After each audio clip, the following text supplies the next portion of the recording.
Capítulo 5. A invasão. Observação.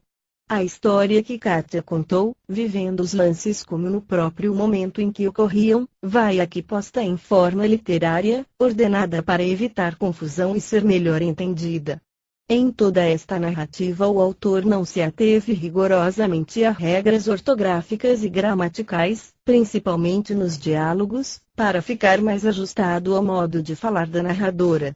Kátia via-se em cenário conhecido, onde se localizava a granja de seu pai, cenário agreste, monótono, situado em uma enorme planície que se perdia de vista na linha quase indistinta do horizonte aberto de todos os lados. Estava em uma sala pequena, tendo ao centro uma mesa e 4 cadeiras rústicas, com assentos de palha trançada, comuns de encontrar nas casas de campo de gente pobre. Fugindo à solidão, levantou-se e chegou-se a uma janela semiaberta, que dava para um pátio interno, onde galinhas de várias cores ciscavam no chão barrento, algumas acompanhadas de bandos de pintos vorazes. Sentou-se em uma cadeira junto à janela e tomou-se de interesse pelo modo abrutalhado como a galinha ajudava os filhotes a alimentar-se, enterrando as unhas no chão, ciscando forte para os lados, pondo à tona detritos e pequeninos vermes que os pintos, sofregamente, se precipitavam a devorar. Muito tempo ali ficou olhando, apática, indolente.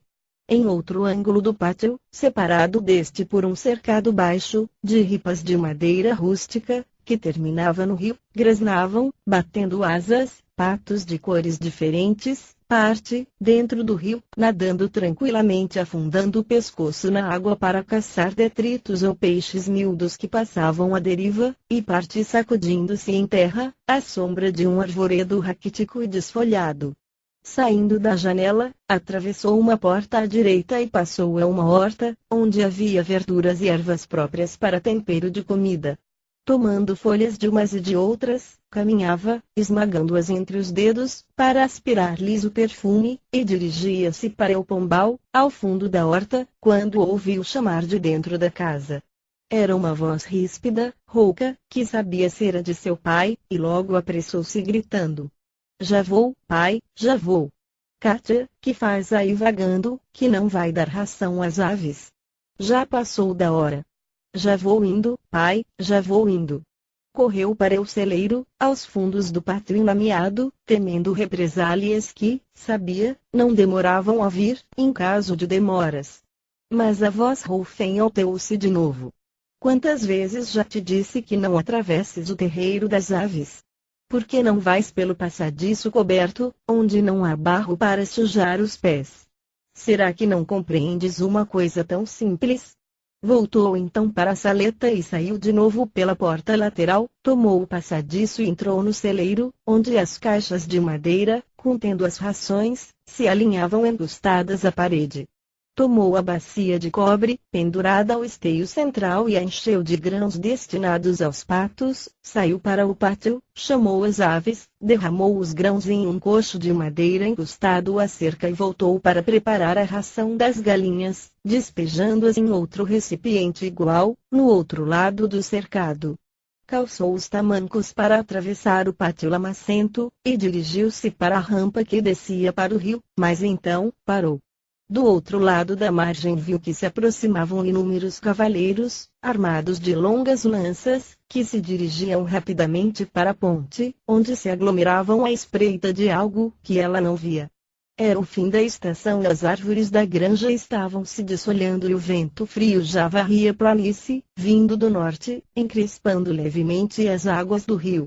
Enquanto olhava, sem compreender o que se passava, outros grupos de cavaleiros chegavam e, assim, em pouco tempo, era uma multidão, espalhando-se pela margem do rio, à direita e à esquerda da ponte. Olhando mais para longe viu, espantada, que legiões deles se movimentavam na mesma direção e, então, alarmada, correu para dentro, gritando pelo pai. "Pai, pai, venha depressa, está chegando um mundo de gente armada." Atendendo ao apelo, um homem alto, magro, sem barba, e com um bigode ralo caindo sobre a boca, desceu para a saleta, vindo do sótão. "Que gritaria é essa, Kátia? Quem é que está chegando? Olhe pela janela." Ele olhou e franziu logo o senho e correu para o celeiro, subiu ao forro escondendo-se na palha, olhou de novo, dali ele enxergava muito mais ao longe, e levando a mão direita aberta sobre os olhos, como uma pala, descortinou o trecho da estrada, desde longe, por onde vinha se aproximando um grande escalão de tropas. Desceu depressa, nervoso, praguejando e segurando o braço de Kátia, disse-lhe rapidamente: são os franceses que estão chegando, já os conheço bem. Corre avisar os Moreslau para que se escondam, e fique você com eles, escondam o gado, os cavalos, as ferramentas, e fujam para o bosque da pedreira, levem comida o mais que puderem e colchões para dormir. Diga que é a guerra que está chegando e que, agora, ninguém mais tem a vida no seguro, compreendeu? Sim, meu pai, vou correndo, mas voltou da porta do pátio, e o senhor? Vem também logo. Não, avise que não vou. Sei lidar com eles e fico aqui para defender a granja e ganhar a vida. Vamos, vá depressa, rapariga. Kátia fugiu ligeira, pelos fundos, procurando não ser avistada da outra margem. Ao atravessar o pátio das aves, soltou a corrente que prendia o cão de guarda. Venha comigo, turco, senão os franceses te matam. Corra! Meu Deus! Exclamava enquanto corria, que coisa ruim essa, agora, e assim tão de repente. E esse caminho tão sujo de mato. Agachada sob os arbustos raquíticos, corria seguida pelo cão, parando, de vez em quando, para descansar. Meu Deus! Olhe, turco, como já atravessaram a ponte e estão rodeando a casa. E lá vêm outros e outros, quantos? Nunca vi tantos soldados juntos. Olhe aqueles carros, parecem canhões, nunca vi nenhum, mas penso que são, porque papai contou como eram.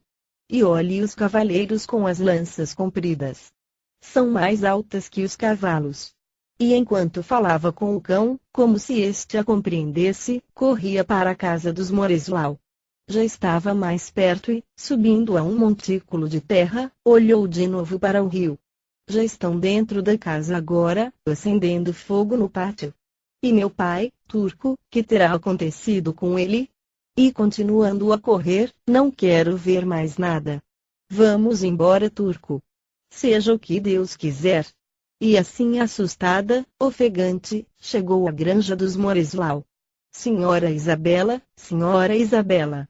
Depressa, gritava, no terreiro da frente da casa. Aldão depressa, estão chegando os franceses.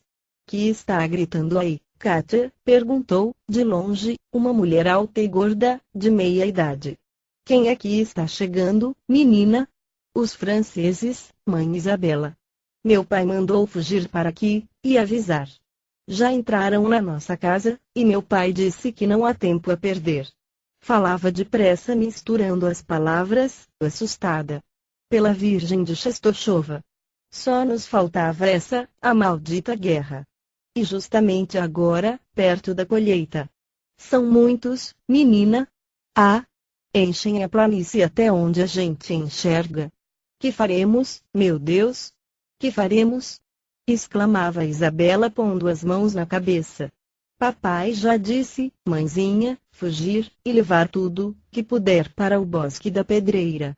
Marcos, Igor, Anuxa, gritava Isabela, nervosa, chamando os filhos, venham depressa, larguem tudo.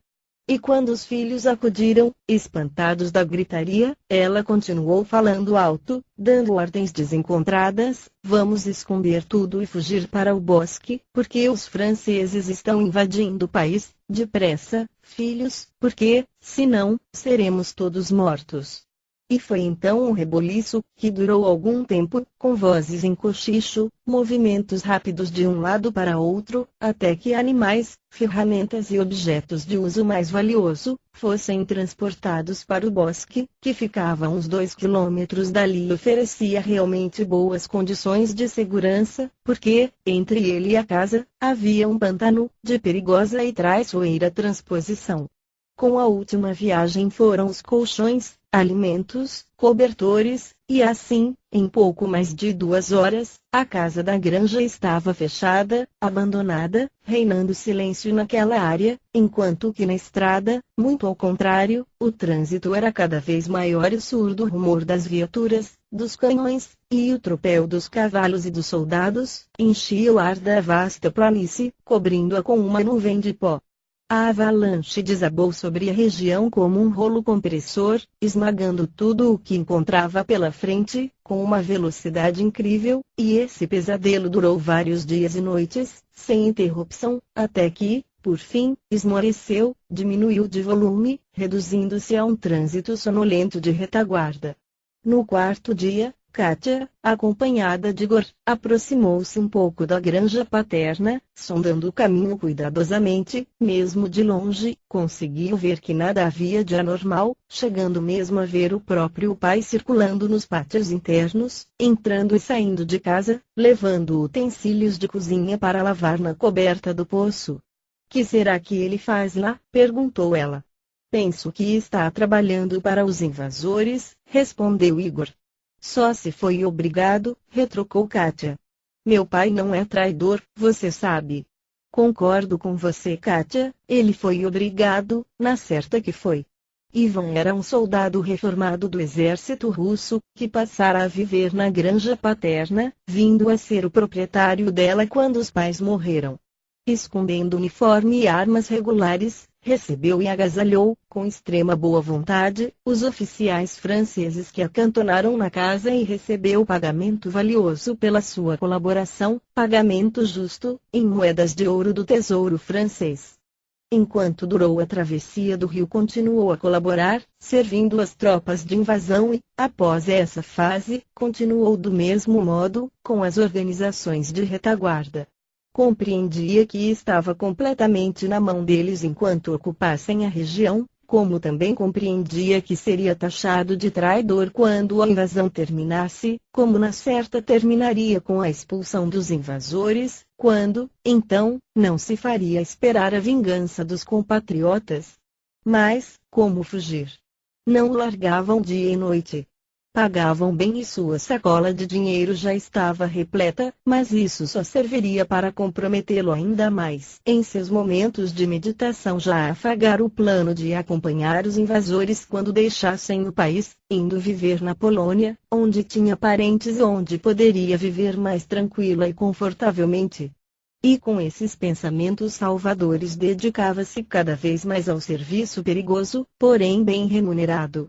E assim o tempo passou rápido, sem nenhum descanso nem de dia nem de noite, porque não cessava a movimentação na estrada, e a sua hospedaria, como então a chamavam, já estava bastante conhecida naquela região tumultuada, como o posto do Berezina. E acabou o outono e entrou o inverno com todo o seu cortejo de doenças, penúrias, desconforto e dificuldades de locomoção. A retirada.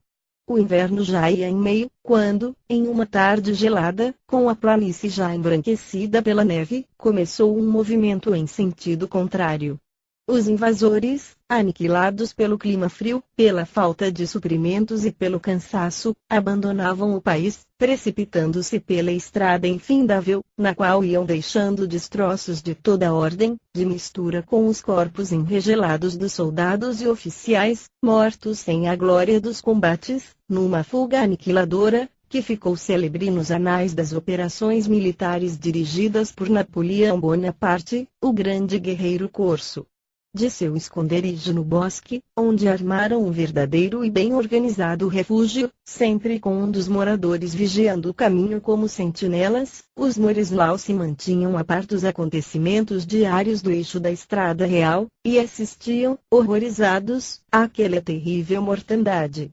Naquele dia, mais que nunca preocupada com a sorte do pai, Katia, acompanhada de Igor e Marcos, deslizou à noite pelo trilho do pântano, disposta a penetrar na granja e conversar com Ivan.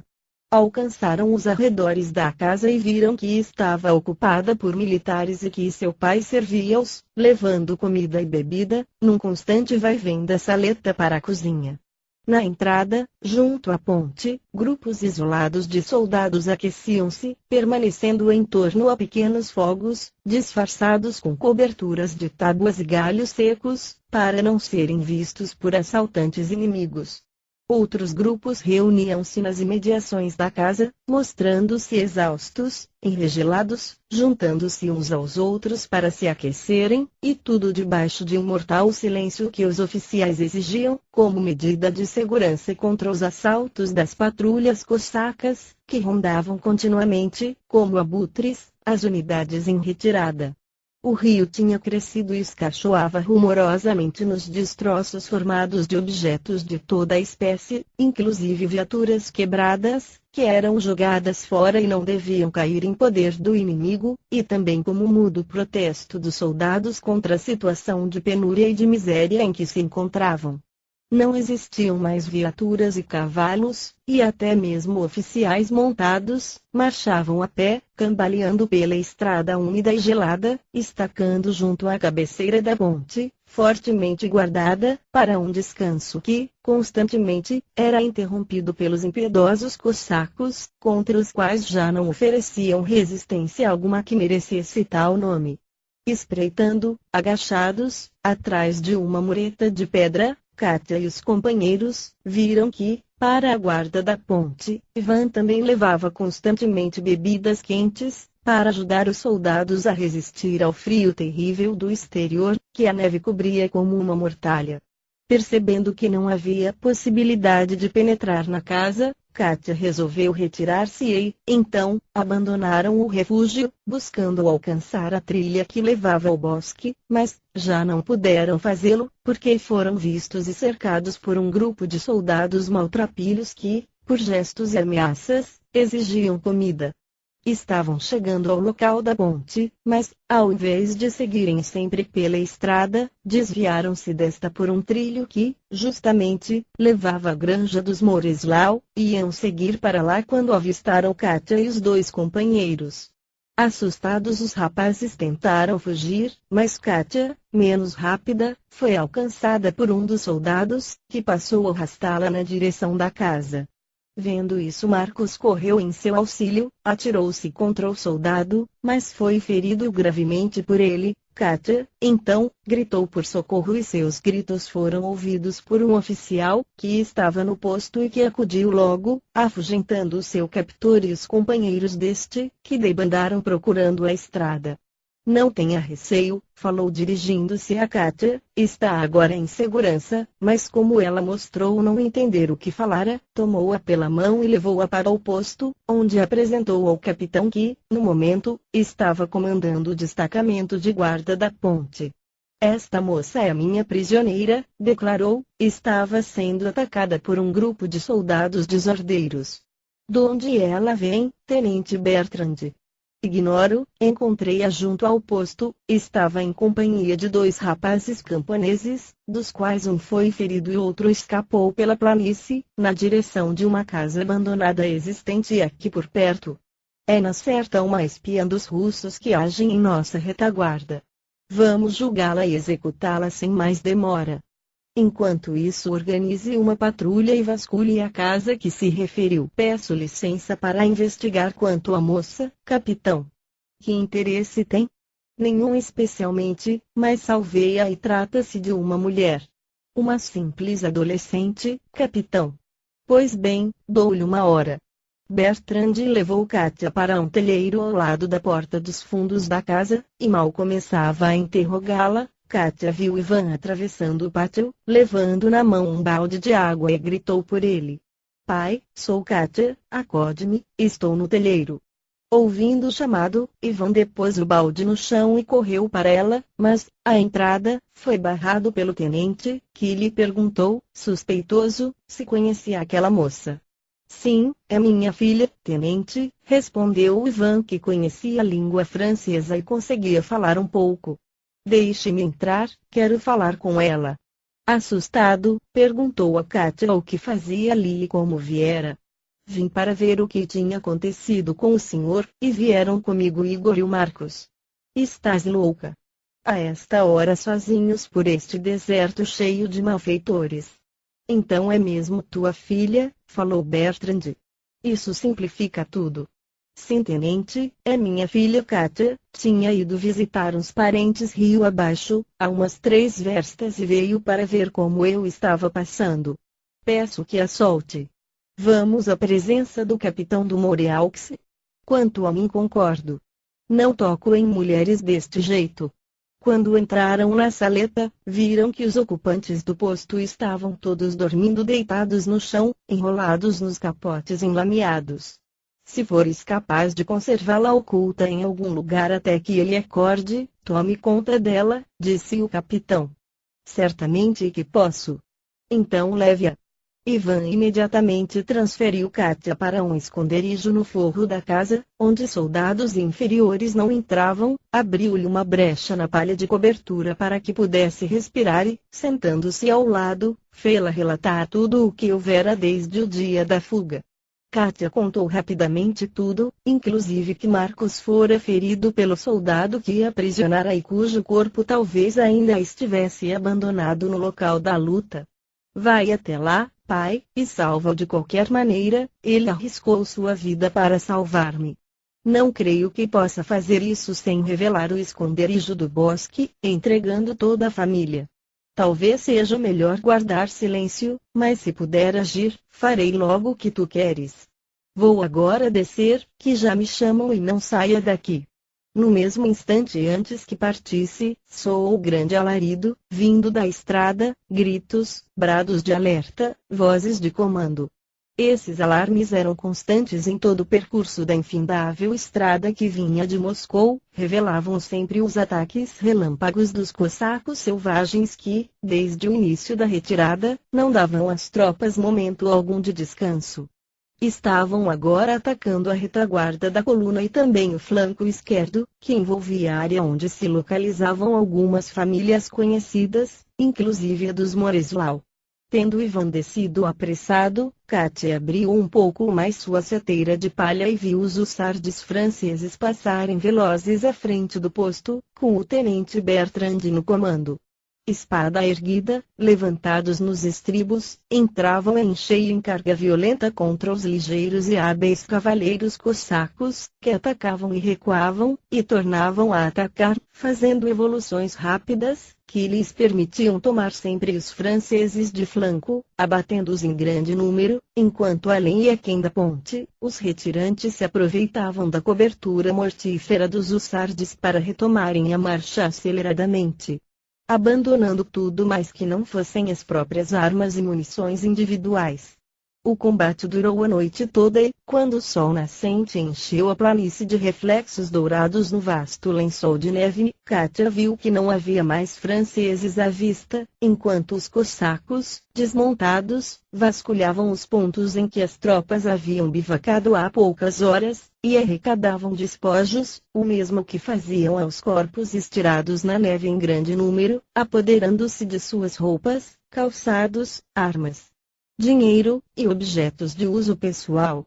Ouviu que o pai a chamava para baixo, ao pé da escada móvel, que havia encostado no travamento de madeira do teto. Desce depressa, chamou, vamos fugir antes que os cossacos cheguem, eles não respeitam nada, estamos entre a vida e a morte. Obedecendo, Katia desceu rapidamente e saíram na meia luz do alvorecer, tentando ganhar a trilha do pântano. Já haviam caminhado uma meia versta quando ela, que ia à frente, parou, e abaixando-se mostrou a Ivan o cadáver de Marcos, reconhecível ainda pelo rosto voltado de lado, que a neve ainda não havia coberto. Vamos levá-lo, pai. Nada disso. Siga para a frente, não há tempo a perder. Olhando para trás viram que os cossacos já haviam penetrado no posto, e 2 deles, que os avistaram, vinham-lhes no calço, tropeçando na macega enrijada pelo frio. Em breve minuto um deles os alcançou com a arma pronta para ferir. Sou soldado reformado russo, gritou-lhe Ivan, tentando detê-lo, e esta é minha filha Katia. Por que fogem então? Não sabendo quem ia atacar o posto, fugimos, para esperar que as coisas se esclarecessem. Guarda sua arma, camarada, somos amigos. O cossaco, cofiando seu longo bigode, olhava-os ainda, desconfiado deles, apesar de ver que eram russos. Que faziam vocês no posto? Eu caí prisioneiro dos franceses e fui obrigado a servir de criado para eles, e minha filha também ficou, porque ali é que moramos. E tua filha também o servia. Pelo visto deu-se bem com o trabalho, pois acha-se bem disposta, corada, bonita. É engano, camarada. Ficou todo o tempo escondida num vão do teto, passando até fome, para não ser descoberta. Somente agora, com a confusão da tomada da ponte, é que resolvi fugir e depois voltar. A mim não enganam. Se sois o dono da casa, deves ter boas coisas escondidas e eu quero vê-las, pois sois meus prisioneiros. Voltando ao posto, foram levados à presença de um oficial cossaco, que os interrogou demoradamente, concluindo que Ivan era suspeito e Katia sua cúmplice, pois não puderam explicar os motivos de permanecerem tanto tempo incólumes na granja ocupada pelo inimigo. E, sorvendo um grande gole de vodka, deu logo a sentença de Ivan: levem-no daqui e o matem. E quanto à moça, disse, dirigindo-se a ela: tu que serviste tão bem aos franceses, vais servir agora aos teus compatriotas, aqui, neste mesmo posto, enquanto durar a guerra. Encarregar-te-ás das cozinhas e dos alojamentos dos oficiais que aqui vierem. E, ameaçador, com o dedo em riste, não lhes negues coisa alguma, porque senão terás o mesmo fim do teu pai. Vai-te. Katia retirou-se apavorada com seu destino nas mãos daqueles bárbaros. Mas tudo foi brevemente alterado porque, nessa noite, chegou ao posto um destacamento do exército regular, sob o comando do tenente Boris, cuja tarefa era substituir os cossacos na guarda da ponte, porque estes iam prosseguir no fustigamento da retaguarda inimiga até a fronteira com a Polônia. Assim que os cossacos partiram, o tenente Boris mandou vir Katia à sua presença. Já conheço a tua culpa, e o fim que teu pai forçosamente terá. Mas não sou sanguinário, e prefiro dar-te oportunidade de te reabilitares trabalhando no aprovisionamento da alimentação do meu destacamento. Aceitas? Aceito, mas queria saber de meu pai. Para onde o levaram? Ignoro, depois trataremos disso.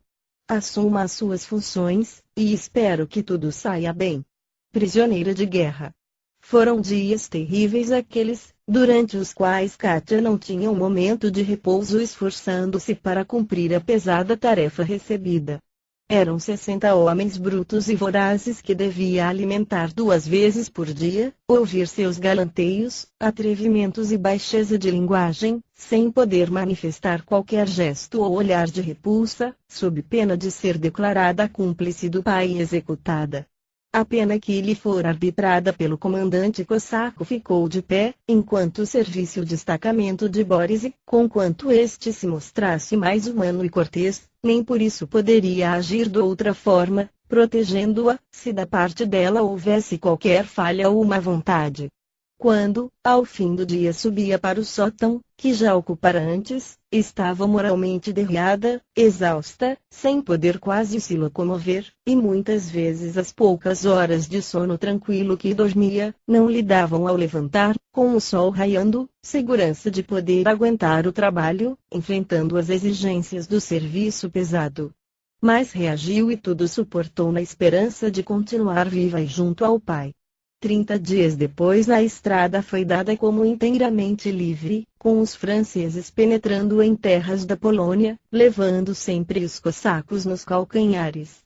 O tenente Boris mandou fechar a granja e retirou-se com seu destacamento para a Ucrânia, levando Katia consigo, em uma das carroças de víveres. Tu vais comigo, Katia, gostei do teu jeito, de tua boa educação. Veremos o que posso fazer.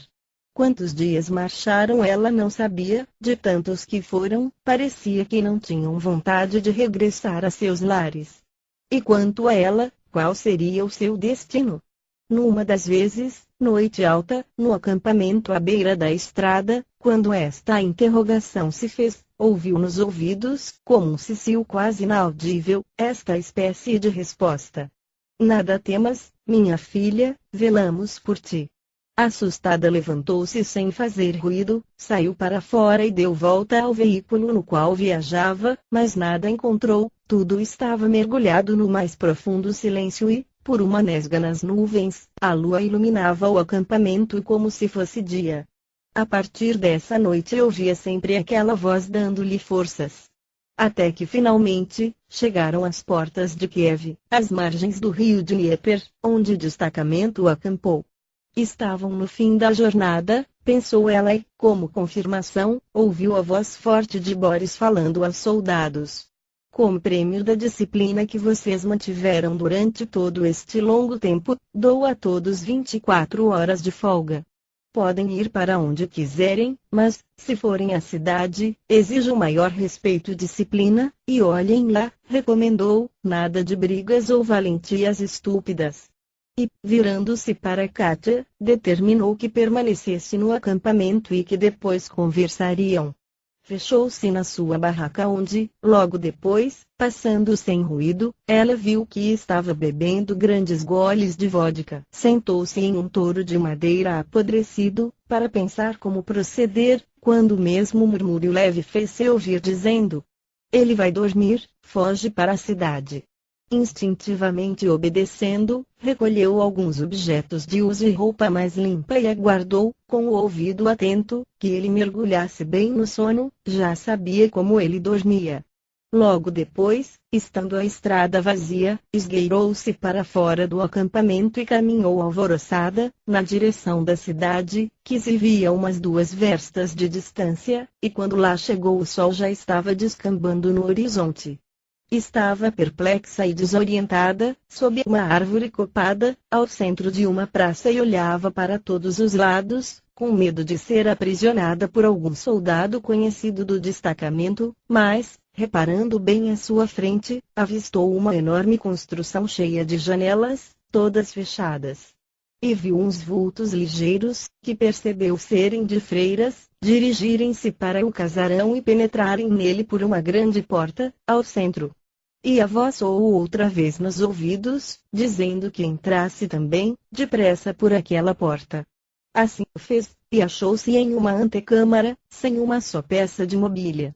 Sempre obedecendo à inspiração salvadora, puxou pela corda pendente da bandeira e, quando se abriu um postigo, aproximou-se rapidamente e, mesmo sem saber a quem falava, pediu auxílio. "Em nome de Jesus Cristo, peço que me acolham, estou fugindo dos soldados que me aprisionaram na guerra e não quero ser novamente presa. Socorram-me, irmãs, não tenho para onde ir." "Espere algum tempo e acalme-se", respondeu uma voz pausada e suave do lado de dentro. Agachou-se no canto mais escuro e abrigado de vento e esperou. Momentos depois a larga porta abriu-se lentamente e a mesma voz chamou: "Entre depressa." Correu e entrou, deparando com uma freira já idosa, que a convidou a segui-la. Atravessaram um claustro, que dava para um pátio interno e penetraram em uma saleta, contendo uma mesa e 2 cadeiras rústicas. "Sente-se e espere, que a madre vai atendê-la." Obedeceu, porém, já agora mais confiante e serenada. O coração, que estava disparado, foi-se ritmando para um bater mais lento, bafejado pela esperança de salvação, mas, às vezes dava um salto violento, quando o pensamento de não ser atendida passava-lhe pela mente. Rezava fervorosamente, sem parar, repetindo o pedido de auxílio, cansada, como já estava, da vida errante e perigosa que vinha levando há tanto tempo, desde a prisão do pai. De suas recordações e temores compungentes foi chamada a si pela pergunta que lhe soou aos ouvidos, vinda da porta. "Sou a Madre Viviana." Ouviu seu apelo de socorro. "Em que posso valer-lhe?" Prostrando-se aos pés da madre, mal podia articular palavra, sendo preciso que esta a levantasse e acomodasse em uma das cadeiras. "Fale sem receio. Não tem nada a temer, estando aqui nesta casa de Deus. Fugi dos soldados, madre, e não posso mais sair à rua, eles me prenderão e não quero mais padecer, como tenho padecido no meio deles. Espero que seu coração de mãe me aceite nesta casa santa, como a última das servas, para fazer seja o que for, contanto que aqui possa permanecer para sempre." Sossegue, e conte o que lhe aconteceu. Sem isso não posso resolver nada a seu respeito. Mais calma e animada, Kátia obedeceu e contou com todos os detalhes as circunstâncias que a levaram até aquela cidade, como vivandeira do destacamento do tenente Boris, do regimento de cavalaria que se achava naquela cidade, e em cujo quartel, no dia seguinte devia se apresentar. Se fosse encontrada na rua, por qualquer dos soldados que a conheciam, na certa que seria levada de novo ao tenente Boris, que a castigaria violentamente. Por que razão? Porque ele precisa de mim, para provar que não foi cúmplice das atitudes de meu pai. Eu era prisioneira sua, e isso mostrava que ele não concordara com essa atitude. Quer dizer que ele vai entregá-la à polícia como culpada? Não sei, madre, ele nunca me falou sobre o meu destino, e isso também é o que me apavora. Sossegue, minha filha, compreendi o teu drama e nada te acontecerá, e o coração me diz que é sincera. A partir de agora serás serva deste mosteiro, vestirás o nosso hábito e pessoa alguma se atreverá a maltratar-te. Fez soar uma campainha que havia sobre a mesa, chamando para dentro, e logo apresentou-se outra freira, a quem mostrou Kátia, dizendo: Irmã Natália, esta moça é a nossa irmã Catarina, que vai viver conosco, na qualidade de noviça, enquanto isso, fica como auxiliar de irmã Teresa, na cozinha do mosteiro. Apresente as demais servidoras, é uma refugiada de guerra e o fato deve ser esquecido.